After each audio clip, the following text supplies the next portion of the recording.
Pavarësisht pretendimeve për një rënpushim verbal midis Izraelit dhe Iranit, paqja në lidhjen e mesme mbetet një iluzion.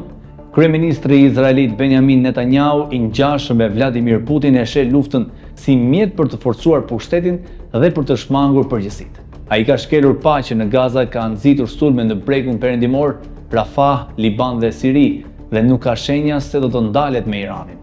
Donald Trump nga ana tjetër ka ndihmuar këtë dinamikë të rrezikshme me veprimtari impulsive dhe retorikë boshe për paqe.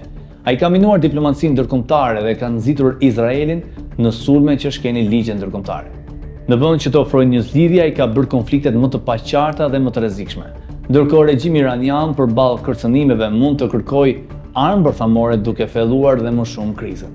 Bombardimet ndaj Iranit i kanë shtuar ndjenjat patriotike dhe urrëtitjen ndaj Perëndimit. Netanyahu nuk intereson një Iran i lirë, por një shtet i dobësuar dhe i kontrollueshëm. Kjo luftë, që ka sjellë vetëm shkatrim dhe ka zhytur rajonin në mjerim, mbetet e pakuptim. Asgjë e mirë nuk është arritur, përveç se mbijetesës politike të Netanyahut. Dhe për sa kohë që janë ata në pushtet, paqja mbetet akoma lart.